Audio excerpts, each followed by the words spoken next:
దేవుని పరిశుద్ధ నామమునకు స్తోత్రములు కలుగునుగాక. ప్రభునందు ప్రియమైన దేవుని ప్రజలారా, మన ప్రభును రక్షకుడైన క్రీస్తు యేసు పరిశుద్ధ నామమున ఈ పరిశుద్ధ దినమున మీకు ప్రభు పేరిట శుభములు, దేవుని ఆశీర్వాదములు మీకు అందిస్తూ ఉన్నాను.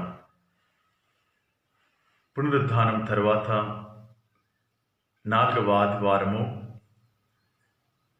దేవుని వాక్యమును ధ్యానం చేయటం గాను మనకివ్వబడిన అంశము మార్గమైన క్రీస్తును నమ్ముట. మార్గమైన క్రీస్తును నమ్ముట.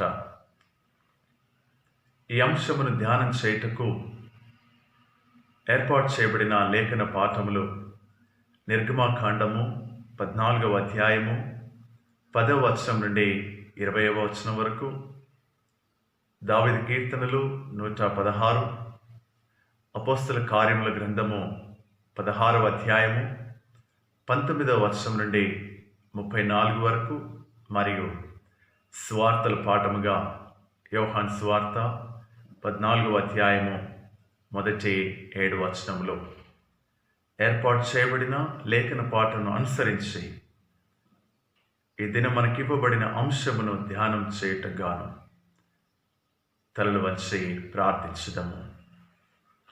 ప్రేమ కలిగిన ప్రభువా, ఈ దినము నీవు మాకిచ్చిన కుటుంబాలలో చేరి కుటుంబముగా నీ పరిశుద్ధ వాక్యమును మేము ధ్యానిస్తూ ఉండగా నీ పరిశుద్ధ ఆత్మ సహాయమును మాకు అనుగ్రహించి సత్యవాక్యమును సరిగా అర్థం చేసుకుంటకు నీ కృప మాకు అనుగ్రహించుమని యేసయ్య నీ పరిశుద్ధ నామమున అడిగి వేడుకొనుచున్నాం తండ్రి, ఆమేన్. ప్రియులారా,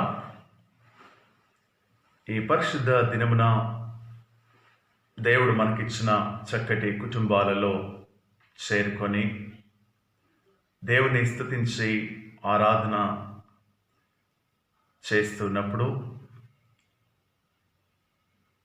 దేవుని యొక్క నడిపింపును సహాయమును బట్టి మన విశ్వాస జీవిత యాత్రను కొనసాగించుకుంటున్న ఈ సమయంలో మార్గమైన క్రీస్తును నమ్ముట అనే అంశాన్ని మనం ధ్యానం చేస్తున్నప్పుడు మనకెంతో ఆదరణ, నెమ్మది, నిరీక్షణ కలుగుతుందని మనము నమ్ముతూ ఉన్నాం. ఎందుకంటే ప్రస్తుతము మనమున్నటువంటి సందర్భంలో కోవిడ్-19 ఈ పరిస్థితులలో ప్రపంచమంతా కూడా ఒక క్లిష్టమైన పరిస్థితుల గుండా ప్రయాణం చేస్తుంది. ఎన్నో ఆశలు, ఆశయాలు, సంకల్పం కలిగి భవిష్యత్తు కొరకు ఎదురు చూసిన సమస్త మానవాళి జీవిత విధానము స్తంభించిపోయింది. ఎన్నో కార్యాలు, ఊహలు, ప్రణాళికలు వేసినటువంటి అన్నీ కూడా ఆగిపోయాయి. ఇవన్నీ ఎలా ముందుకు తీసుకుని వెళ్ళాలని ఈరోజు మానవుడు ఆలోచన చేస్తున్నాడు. వ్యక్తిగా, కుటుంబముగా, సంఘముగా, సమాజములో, ఈ దేశంలో మనం జీవిస్తున్నప్పుడు ఇప్పుడున్న పరిస్థితుల్లో నుండి ఎలా బయటికి రావాలి, ఏం చేస్తే నేనున్న పరిస్థితుల్లో నుండి నాకు విడుదల దొరుకుతుంది, ఆర్థికంగా, సామాజికంగా, సంస్కృతి పరంగా, విశ్వాసపరంగా నిరీక్షణ లేని స్థితిలో ఈరోజు మనము సమాజము ఉన్నది. వ్యక్తుల జీవితాలు, కుటుంబ జీవితాలు, పేద ప్రజలు, అన్ని వర్గాల ప్రజలు ఒక సందిగ్ధమైన పరిస్థితిలో నెట్టివేయబడిన ఈ పరిస్థితులలో దీని నుండి ఎలా బయటపడాలి, ఏం చేస్తే నేను దీని నుండి బయటకు రాగలను అని ఆలోచన చేసినటువంటి ఈ సమయంలో క్రైస్తవ సంఘముగా, కుటుంబాలుగా, దేవుని యందు విశ్వాసం వచ్చినటువంటి బిడ్డలుగా, ఒక విశ్వాసిగా, విశ్వాసురాలుగా ఈరోజు మనకివ్వబడిన ఈ అంశాన్ని ధ్యానం చేస్తున్నప్పుడు మనకెంతో ఆదరణ, నెమ్మది దొరుకుతుంది. మన హృదయములకు శాంతి, మన ప్రాణములకు నెమ్మది దొరుకుతుంది అనుటలో ఎటువంటి అతిశయోక్తి లేదు. కారణం ఏంటంటే మార్గము చూపువాడు దేవుడే. నీ కొరకు, నా కొరకు ప్రాణం పెట్టి తిరిగి లేచినటువంటి యేసయ్య మన భవిష్యత్తును ఎరిగినవాడు. ఆయన భూత, వర్తమాన, భవిష్యత్తు కాలములలో నిన్న, నేడు, నిరంతరం ఏకరీతిగా ఉన్న దేవుడు నీకు, నాకు మార్గమును చూపువాడు. కాబట్టి ఒక విశ్వాసిగా, విశ్వాసురాలుగా, క్రైస్తవ కుటుంబముగా, సంఘముగా మనము మన చుట్టూ ఉన్న సమాజానికి మార్గమును చూపే వారమైంచున్నామని ఈరోజు మనము నేర్చుకోబోతున్నాం.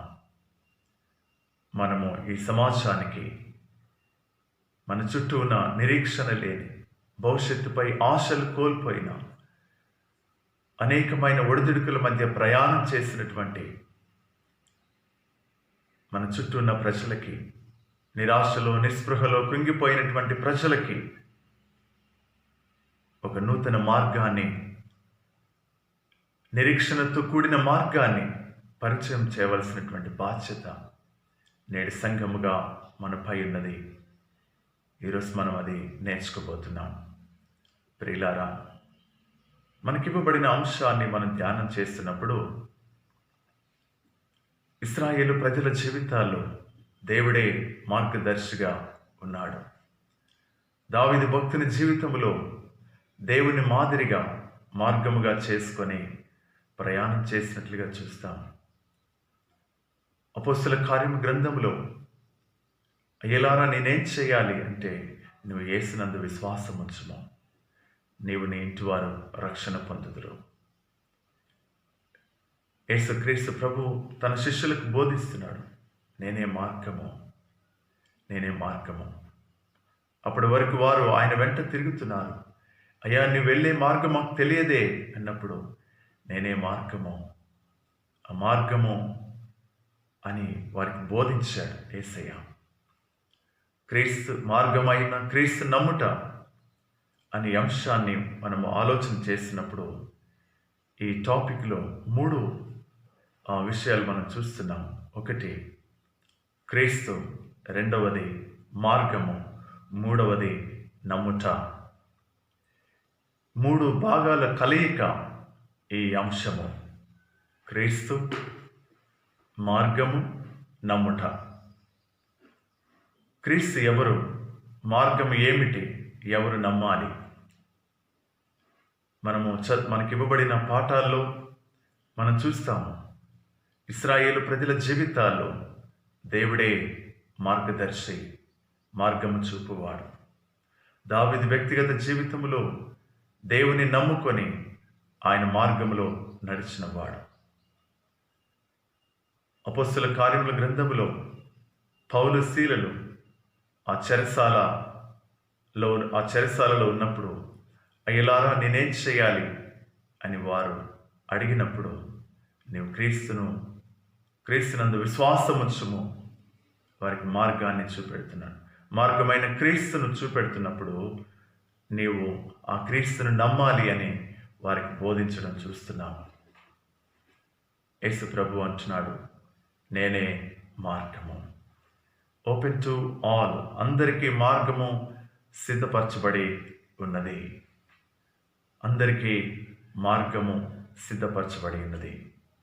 ఈ మార్గమును ఎవరు అనుసరిస్తారు, వారు చేయాల్సిన పని ప్రభునందు విశ్వాసం ఉంచటం.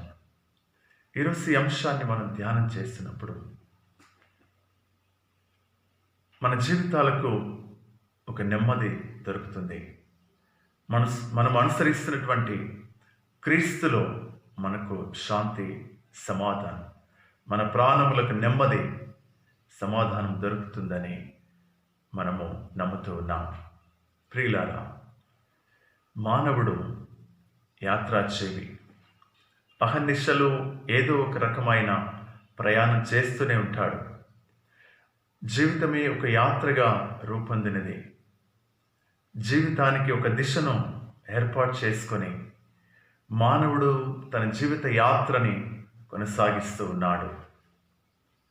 ఒక కోణంలో నుండి మనము పరిశీలన చేసినప్పుడు పరిశుద్ధ బైబిల్ గ్రంథం మానవుని మహా ప్రయాణపు గ్రంథంలా మనం చూడవచ్చు. బైబిల్ గ్రంథము ఎలాంటిదంటే మానవుని మహా ప్రయాణపు గ్రంథంలా మనం చూడవచ్చు.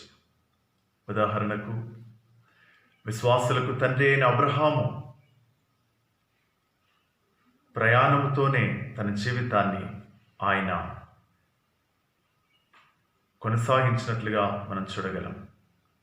ఆయన పిలువబడిన పిలుపును మనం చూసినప్పుడు ఆదికాండం 12వ అధ్యాయంలో దేవుడైన యెహోవా అబ్రహామును పిలిచినప్పుడు, నీవు లేచి నీ తండ్రి ఇంటి నుండి, నీ బంధువుల ఇంటి నుండి, నీ దేశం నుండి బయలుదేరి నేను చూపించే దేశానికి ప్రయాణం చేయి.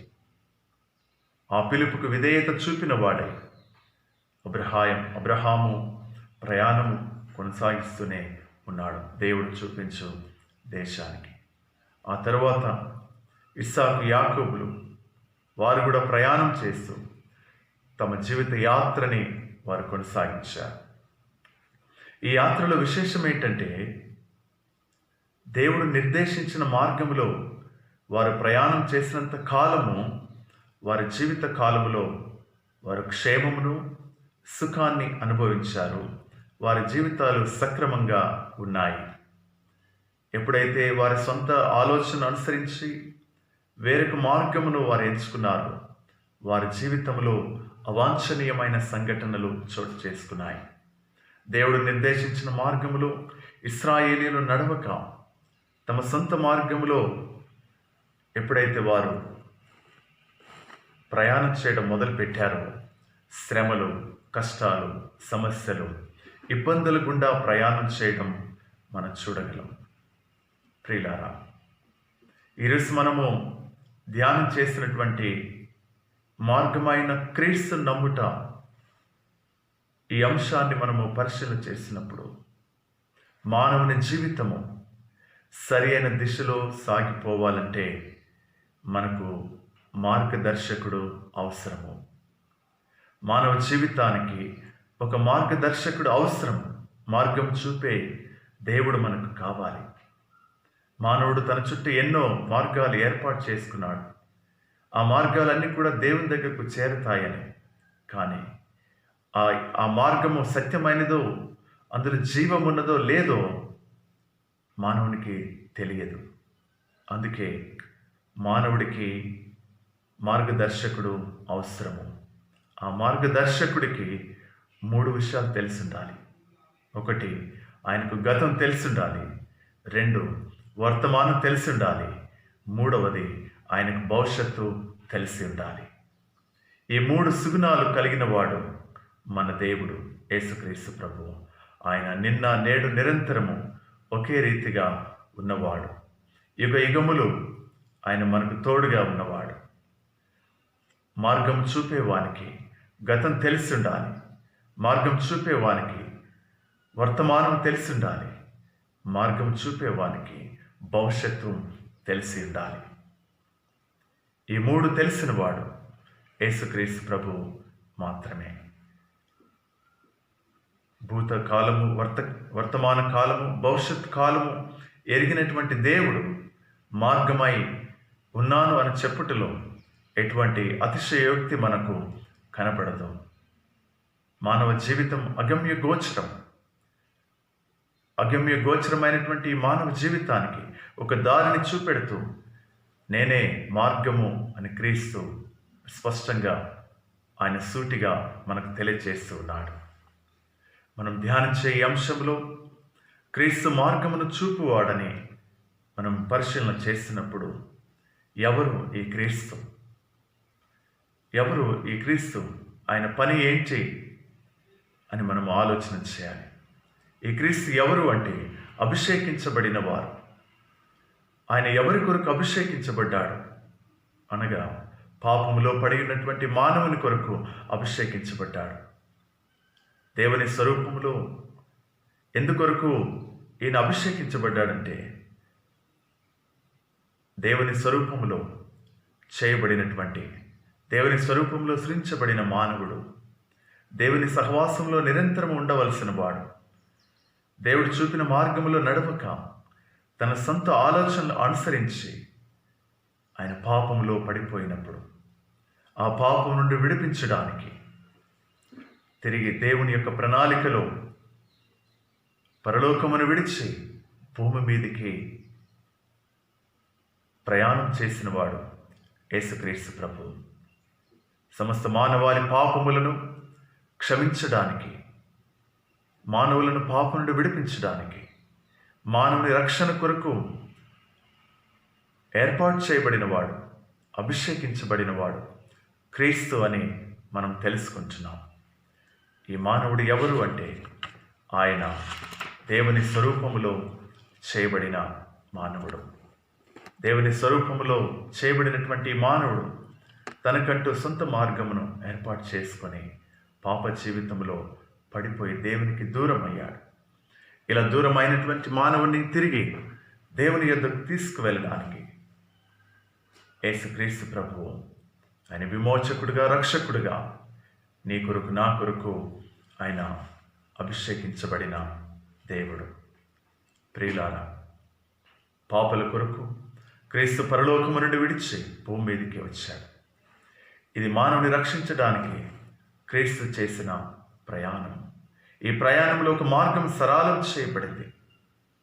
అప్పటి వరకు దేవుని వెతకడానికి అనేక రూపాలలో, అనేక విధాలుగా దేవుని వెతుకుతున్నటువంటి అనాదిగా పాపములో పడిపోయినటువంటి మానవుడు తను తిరిగి తన హృదయంలో ఉన్న వెలితిని పూడ్చుకోవడానికి, తనకు ఈ లోకంలో ఎన్ని ఉండినను ఆ హృదయంలో పాప భీతి తనను వెంటాడుతున్నప్పుడు, ఆ పాప భయము, ఆ పాపముతో కూడినటువంటి ఆ భయము మరణానికి లోను చేస్తున్నప్పుడు, ఆ మరణ భయము మానవునికి ఉండుట ద్వారా దేవుని ఆశ్రయించడం మొదలుపెట్టాడు. దేవుని ఆశ్రయించే క్రమంలో అనేకమైన వాటిని ఆయన అనుసరించడం మొదలుపెట్టాడు. అనేకమైన వాటిని ఆయన అనుసరిస్తూ ఆయన ఒక అయోమయ స్థితిలోనికి మానవుడు నెట్టివేయబడ్డాడు. మానవ జీవితాన్ని మనం పరిశీలన చేసినప్పుడు ఈరోజు ప్రపంచంలో దాదాపు 800 కోట్ల మంది ప్రజల వరకు ఉన్నారు. వీరందరికీ ఒక విశ్వాసం ఉంది, వీరందరికీ ఒక నమ్మకం ఉంది. మన భారతదేశంలో దాదాపు 134 కోట్ల మంది పైగా ప్రజలు ఉన్నట్టుగా మనం చూస్తూ ఉన్నాం. వీరందరికీ ఒక విశ్వాసం ఉంది, ఒక నమ్మకం ఉంది, ఒక నిరీక్షణ ఉంది. వారి విశ్వాసంలో, వారి సాంప్రదాయంలో, వారి సంస్కృతిలో వారి ఒక మార్గంలో ప్రయాణం చేస్తూ ఉన్నారు. ఆ మార్గంలో ప్రయాణం చేస్తూ ఈ మార్గం ఏదో ఒకటి నన్ను పరలోకానికి తీసుకుని వెళ్తుంది, లేదా మోక్షానికి తీసుకుని వెళ్తుంది.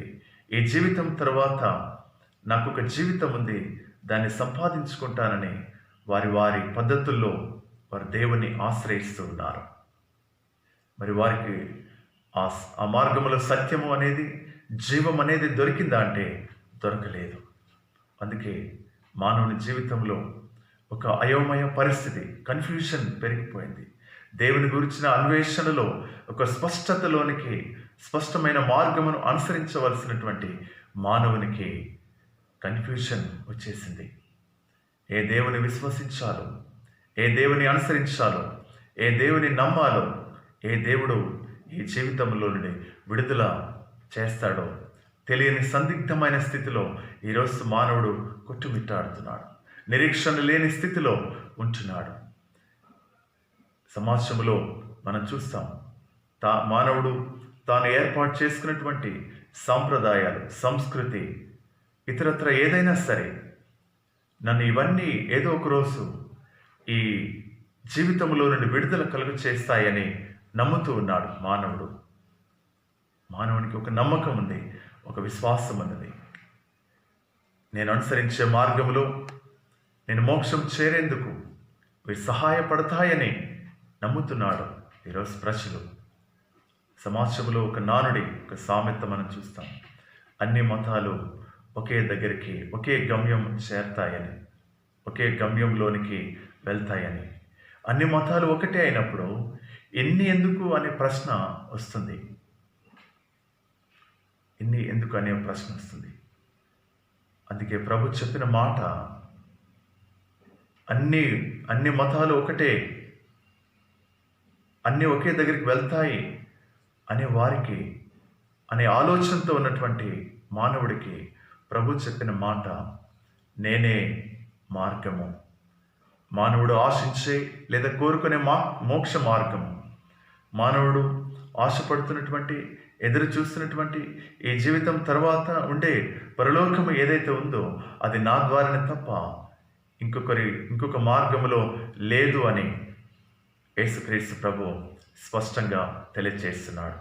యోహాను సువార్త 14వ అధ్యాయం 6వ వచనంలో చెప్పిన మాట, నేనే మార్గము. ఆ మార్గములో ఏముందంటే సత్యం ఉంది. క్రీస్తును అనుసరించినప్పుడు, క్రీస్తు మార్గములో ప్రయాణం చేసినప్పుడు సత్యం అంటే ఏంటో తెలుస్తుంది.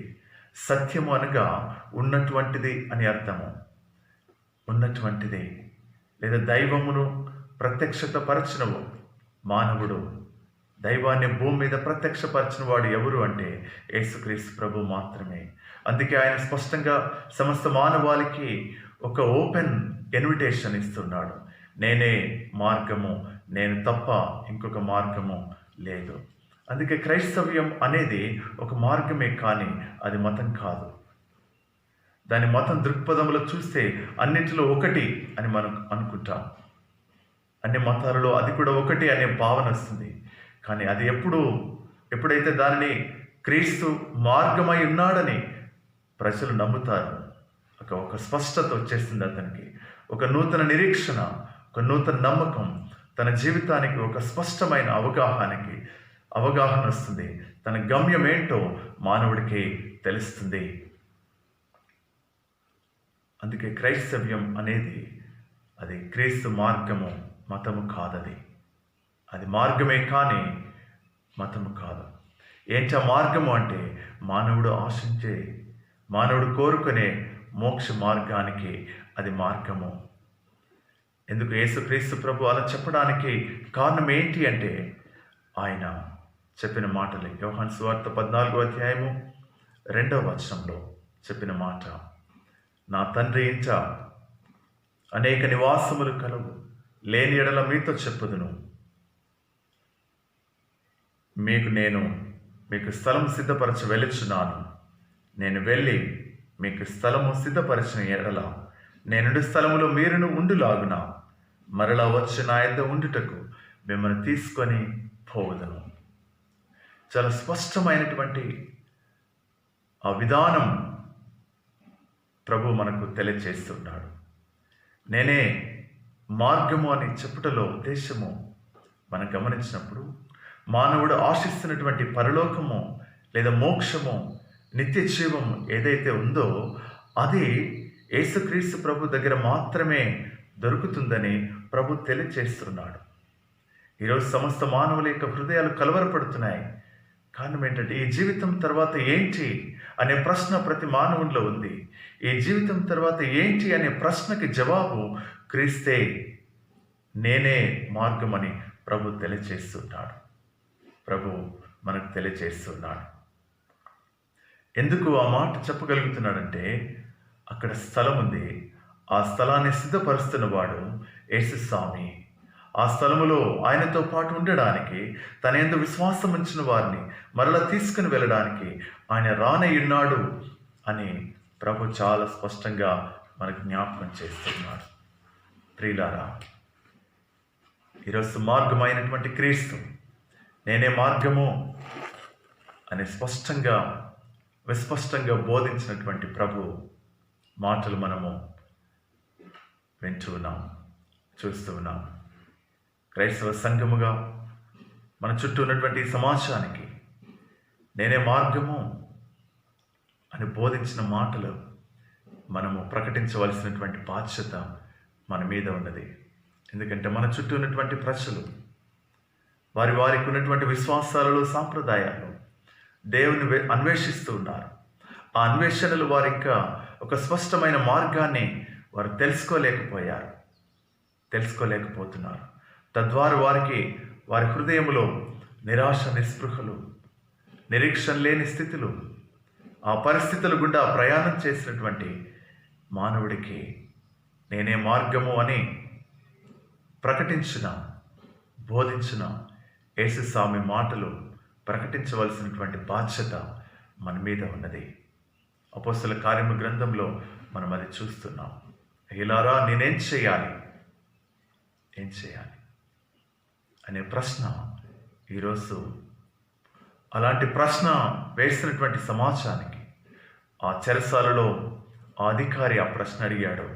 ఈరోజు మన చుట్టూ ఉన్నటువంటి ప్రజలు నేనేం చేయాలి మోక్ష మార్గానికి వెళ్ళడానికి అని తమ హృదయాలలో ఆ ప్రశ్న వేసుకొని మదన పడుతూ దేవుని కొరకు అన్వేషిస్తున్నటువంటి ఆ క్రమంలో వారి హృదయంలో వచ్చే ప్రశ్నకి జవాబు సంఘముగా నేను దానికి జవాబును, లేదా ప్రభు మనకు అప్పగించిన మార్గాన్ని, ప్రభు మనకు అప్పగించినటువంటి గొప్ప ఆజ్ఞను వారి ఎదురు తీసుకుని వెళ్ళవలసినటువంటి బాధ్యత మన మీద మోపబడి ఉన్నది.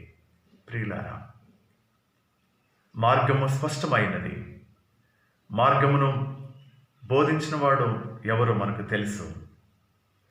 ఇప్పుడు మనం చేయాల్సింది ఈ మార్గంలోనికి రావాలంటే ఈరోజు మానవుడు ఏం చేయాలి? అపోస్తల కార్యం గ్రంథంలో మనం చదువుకున్నటువంటి ఈ దినం మన కొరకు ఏర్పాటు చేయబడినటువంటి అపోస్తల కార్యం గ్రంథము 16వ అధ్యాయము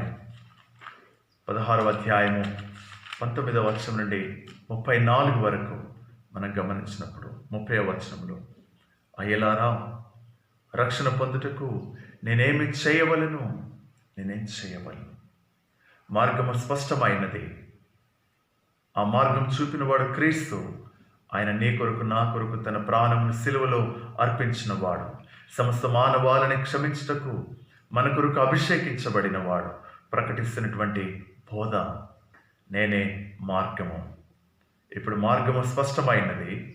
ఆ మార్గము పరలోకానికి తీసుకుని వెళ్ళేదని, ఆ మార్గాన్ని సిద్ధపరిచిన వాడు క్రీస్తు అని మనకు స్పష్టమైనది. ఇప్పుడు ఈ మార్గములోనికి మానవుడు రావాలంటే ఏం చేయాలి? ఒకటే మాట, అపోస్తలుడైన పౌలు చెప్పినటువంటి మాట 31వ వచనంలో, అందుకు వారు ప్రభు అయిన యేసునందు విశ్వాసముంచుము, అప్పుడు నీవును నీ ఇంటి వారును రక్షణను పొందుదురని చెప్పి అతనికిని అతని ఇంటి వారందరికీ దేవుని వాక్యము బోధించరి. ఈరోజు సంఘముగా, కుటుంబాలుగా దేవుని వాక్యాన్ని, ఈ అంశాన్ని ధ్యానం చేసినటువంటి మనము పౌలు శీలలు ఆ రాత్రి వేళ అక్కడ చెరసాలలో ఇలారా నేనేం చేయాలి అనే వారికి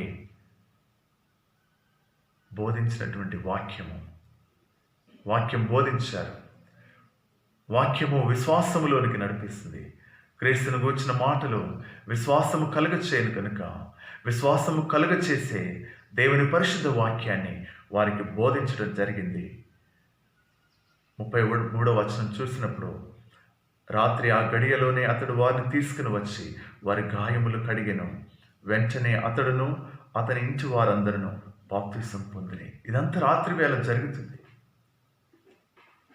దేవుడు మనకెంతో సమయాన్ని, విలువైన సమయాన్ని మన జీవితాల్లో దేవుడు దయచేశాడు. ప్రభు ఎదుట మనం నిలబడినప్పుడు ఎన్ని ఆత్మలను ప్రభు కొరకు మనం సంపాదించాము అనే ఆ ధైర్యముతో మనం ప్రభు ఎదుట నిలబడవలసిన వారమైంచినాం. ప్రభు అడుగుతాడు, ఎన్ని ఆత్మ నీవు నా కొరకు సంపాదించావు? నేను బోధించిన మార్గాన్ని నువ్వు తెలుసుకున్నావు.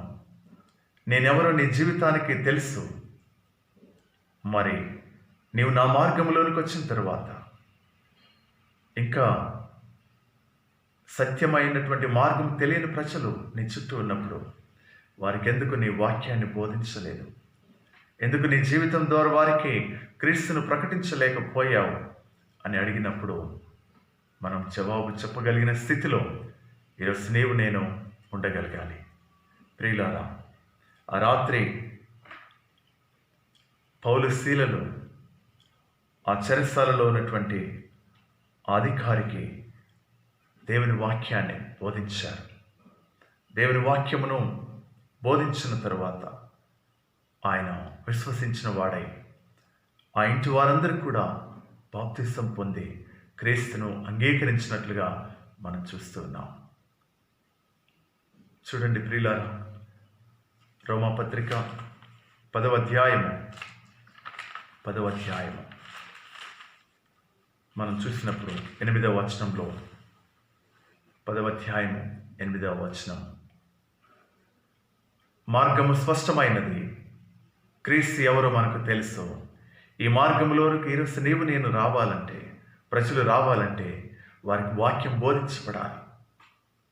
ఆ వాక్యం ఏం చెప్తుందో ఇక్కడ మనకు నేర్పించబడుతుంది. అదేమని చెప్పొచ్చున్నది? వాక్యము నీ యొద్దను, నీ నోటను, నీ హృదయములోను ఉన్నది. అది మేము ప్రకటించు విశ్వాస వాక్యమే. అదేమనగా, యేసు ప్రభువని నీ నోటితో ఒప్పుకొని దేవుడు మృతుల్లో నుండి ఆయనను లేపనని నీ హృదయమందు విశ్వసించిన ఎడల నీవు రక్షింపబడదువు. ఏలైనగా నీతి కలుగునట్లు మనుషుడు హృదయములో విశ్వసించును, రక్షణ కలుగునట్లు నోటితో ఒప్పుకొనును.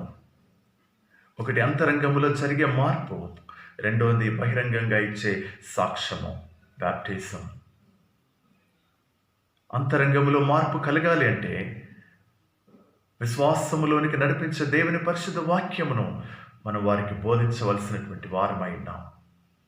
నేనే మార్గము అని ప్రకటించిన క్రీస్తు వాక్యమును ఈరోజు సంఘముగా మన చుట్టూ ఒక వలయాన్ని ఏర్పాటు చేసుకొని నేను అనుసరించే ఈ మార్గము నన్ను పరలోకానికి తీసుకుని వెళ్తుంది లేదా మోక్షానికి తీసుకుని వెళ్తుందని నమ్ముతున్నటువంటి ప్రజలకు, ప్రజా సమూహానికి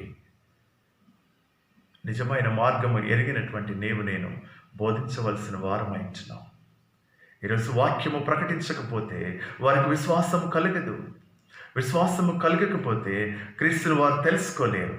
తద్వారా వారికి రక్షణ దొరకదు. దేవుడు మృతుల్లో నుండి ఆయన లేపాడని, ఎందుకు యేసు ప్రభువు మృతి చెందాడు అంటే సమస్త మానవాళి పాపము నిమిత్తము ఆయన సిలువలో మరణించాడు. ఆయన తిరిగి లేచాడు. పునరుద్ధారుడై తిరిగి లేచినటువంటి యేసు క్రీస్తుని గూర్చిన పరిశుద్ధ వాక్యము ఈరోజు సంఘముగా నేను బోధించవలసిన వారమైంచున్నాం. క్రీస్తు బోధించిన మార్గంలోనికి మానవుడు రావాలంటే మొట్టమొదట చేయాల్సిన పని దేవుని వాక్యమును అంగీకరించాలి. దేవుని వాక్యమును ఎప్పుడైతే మనం అంగీకరిస్తామో అక్కడ మనకేం దొరుకుతుంది? మొదటిది, ఈ మార్గములో ప్రయాణం చేసినప్పుడు మనకు దొరికిన భాగ్యం ఏంటంటే ప్రతిఫలం. మొదటిది రక్షణ జీవితము. ఇది ఉచితము, క్షమించబడిన జీవితము, పాప జీవితం క్షమించబడింది. మూడవది క్రీస్తుతో సహవాసం చేసే జీవితం.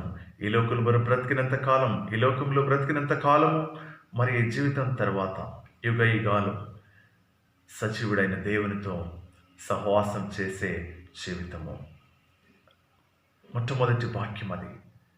యేసే నమ్ముకుంటే ఏం దొరుకుతుంది అని ఈరోజు ప్రజలు అడిగితే వారికి చెప్పాలి, పాప జీవితము క్షమించబడుతుంది, రక్షణ, ఉచితమైన రక్షణ మానవునికి దొరుకుతుంది, మానవునికి దొరికింది.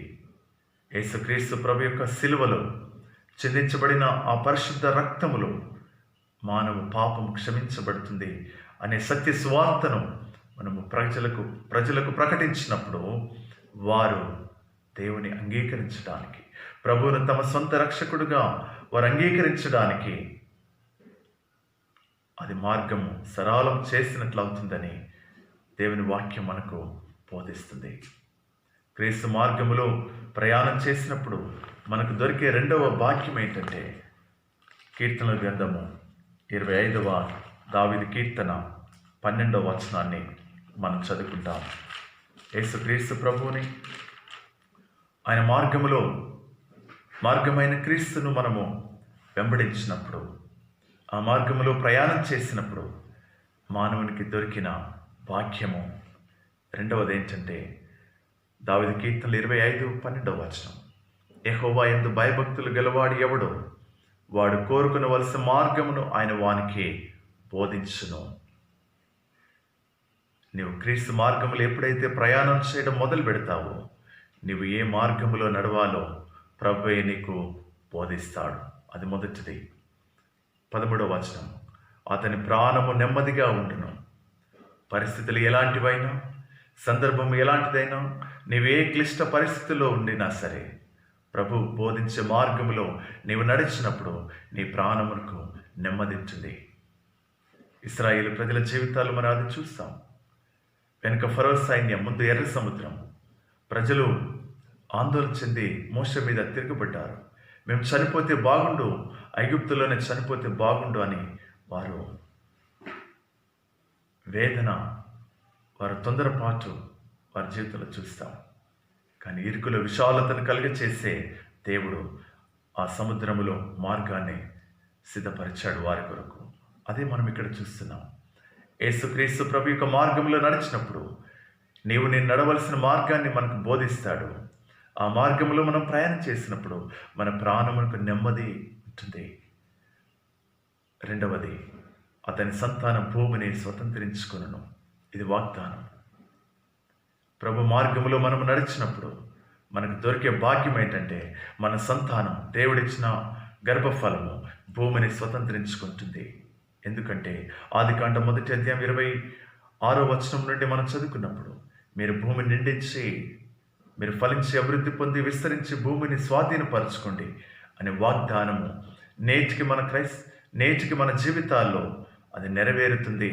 ఆ వాగ్దానం అని మనం నమ్మాలి. క్రైస్తవ బిడ్డలకు దేవుడిచ్చిన భాగ్యము, క్రీస్తును అనుసరించే వారికి ప్రభు ఇచ్చిన భాగ్యం మనం చూస్తున్నాం. సృష్టి ఆదిలో దేవుడు ఆది మానవులకు ఇచ్చినటువంటి వాగ్దానం నేటికి మన జీవితాల్లో నెరవేరుతుందని మనం నమ్ముతూ ఉన్నాం. మూడవది, 14వ యెహోవా మర్మము ఆయన యందు భయభక్తులు గల వారికి తెలిసినది, ఆయన తన నిబంధనను వారికి తెలియచేయను. ప్రియులారా, క్రీస్తు మార్గంలో మనం ప్రయాణం చేసినప్పుడు మొట్టమొదట మానవునికి దొరికే భాగ్యం ఏంటంటే రక్షణ జీవితం, క్షమించబడిన జీవితం, క్రీస్తుతో సహవాసం చేసే జీవితం. ఇది మొదటిది. రెండవ భాగ్యం ఏంటంటే క్రీస్తు మార్గములో మనం ప్రయాణం చేసినప్పుడు ప్రభువే మనకు మార్గాన్ని బోధిస్తాడు, మన ప్రాణంకు నెమ్మదిని అనుగ్రహిస్తాడు. దేవుడిచ్చిన గర్భఫలము భూమిని స్వతంత్రించుకుంటుంది. యెహోవా మర్మము ఆయన యందు భయభక్తులు గల వారికి తెలిసి ఉన్నది. ఈరోజు మనమున్న పరిస్థితులే, ఈ COVID-19 ప్రపంచంలో 200 పైగా దేశాలలో ఈ వైరస్ చేత ప్రజలు బాధపడుతున్నారు. ప్రజలు 40 దినాలు పైగా కుటుంబాల్లోనే బంధించబడిన పరిస్థితులు. ఏంటి దీని వెనకాల మర్మము ఎవరికి తెలిసిందంటే దేవుని బిడ్డలకు మాత్రమే తెలుస్తుంది అని వాక్యం బోధిస్తుంది. యెహోవా మర్మము, దీని వెనకాల దాగినటువంటి మర్మం ఏంటో నీకు తప్ప, యేసుని నమ్మిన బిడ్డలకు తప్ప ఇంకొకరికి తెలియదు. ఎందుకంటే ప్రభువే ఆ మాటను తెలియచేస్తున్నాడు. యెహోవా మర్మము ఆయన యందు భయభక్తులు గల వారికి తెలిసి ఉన్నది. రెండవది, ఆయన తన నిబంధన వారికి తెలియచేయను. ప్రభు చేసిన నిబంధన మనకు తెలియచేస్తాడు. ఎంత గొప్ప భాగ్యము! మార్గమైనటువంటి క్రీస్తుని నమ్ముట ద్వారా దొరికే భాగ్యం ఇది. ఈరోజు స్పష్టమైన మార్గము తెలిసినటువంటి మనం, ఈ మార్గములో సత్యాన్ని తెలుసుకున్న మనం, ఈ మార్గములో జీవాన్ని తెలుసుకున్నటువంటి, నిత్య జీవాన్ని పొందుకున్నటువంటి నీవు నేను మన చుట్టూనటువంటి ప్రజలకి క్రీస్తును బోధించవలసినటువంటి బాధ్యత, క్రీస్తును గూర్చిన సువార్తను ప్రకటించవలసినటువంటి బాధ్యత. ఎలా ఏ మార్గాన్ని అనుసరించాలో, ఏ దిశలో వెళ్ళాలో, ఏ మార్గములో వెళితే నాకు మోక్షం దొరుకుతుందో తెలియని ప్రజలు ఈరోజు మన చుట్టూ చాలామంది ఉన్నారు. వారికి మనము బోధించవలసినటువంటి బాధ్యత ప్రభు మనకిచ్చినటువంటి ఆ ఆజ్ఞ మనం మోసుకొని వెళ్ళాల్సినటువంటి అవసరత ఉన్నది. మార్గము స్పష్టము. క్రీస్తు ఎవరు మనకు తెలుసు. ఇప్పుడు నమ్ముట అనేది అది ప్రజలకు మనం ప్రకటించవలసినటువంటి, వారు నమ్మాలి అంటే మనం ప్రకటించాలి. మనము ప్రకటించకపోతే వారికి తెలియదు. నేను ప్రకటించకపోతే నమ్మేవారు ఎలా? ఎవరు నమ్ముతారు ఈ వాక్యాన్ని అంటే మనం ప్రకటించాలి. పౌలు శీలులు అక్కడ ప్రకటించారు. రాత్రి వేళ సమయాన్ని చూడలేదు. అక్కడ వారికి ఉన్న గాయాలు లెక్క పెట్టలేదు. వారు ఉన్నదే క్రీస్తు కొరకు పట్టబడ్డారు. వెంటనే అయ్యలారా నేనేం చేయాలి అనగానే క్రీస్తుని బోధించడం మొదలుపెట్టారు.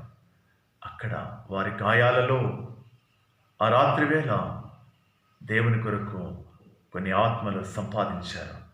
ఆ ఇంటి అంతటిని ప్రభు కొరకు సంపాదించారు. ప్రియులారా, ఇదొక ఛాలెంజ్ ఈరోజు మనకు. మార్గము స్పష్టము. క్రీస్తు ఎవరో నీకు నాకు తెలుసు.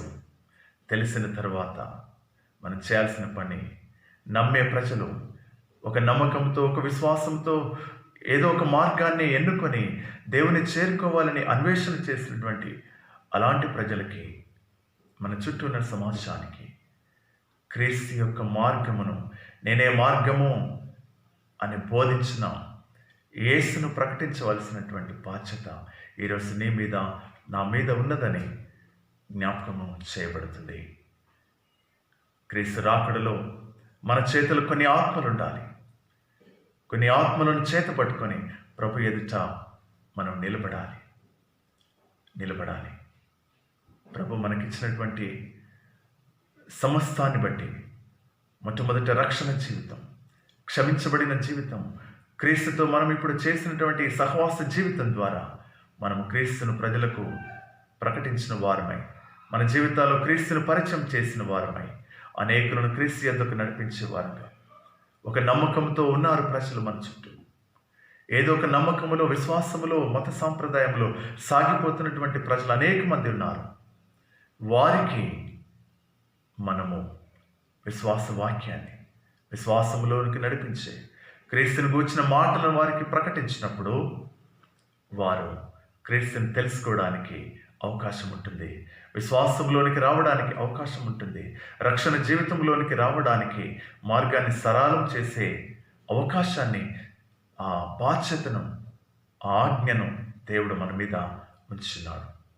అట్టి సువార్తను, సిలువను గూర్చిన వార్త నశించిన వారికి వెరితనం కానీ, రక్షింపబడిన మనకు దేవుని శక్తి కనుక ఆ దేవుని శక్తిని పొందుకున్న వారమై మన చుట్టూ ఉన్నటువంటి ప్రజలకు ఈ సిలువ సువార్తను మోసుకుని పోయే సాధనాలుగా ఉండడానికి దేవుడు తన కృప మనకు దయచేయగాక. ఆమేన్. ప్రార్థించుదాం. ప్రేమ కలిగిన మా తండ్రి, మార్గము స్పష్టమైనది.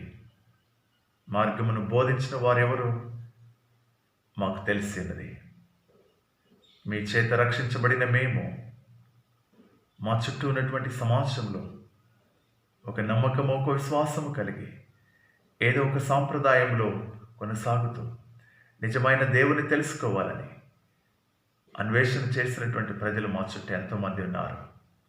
వారికి నీ సత్యవాక్యమును బోధించే సంఘముగా, సాధనాలుగా, కుటుంబాలుగా నీ మమ్మల్ని ఇచ్చావు.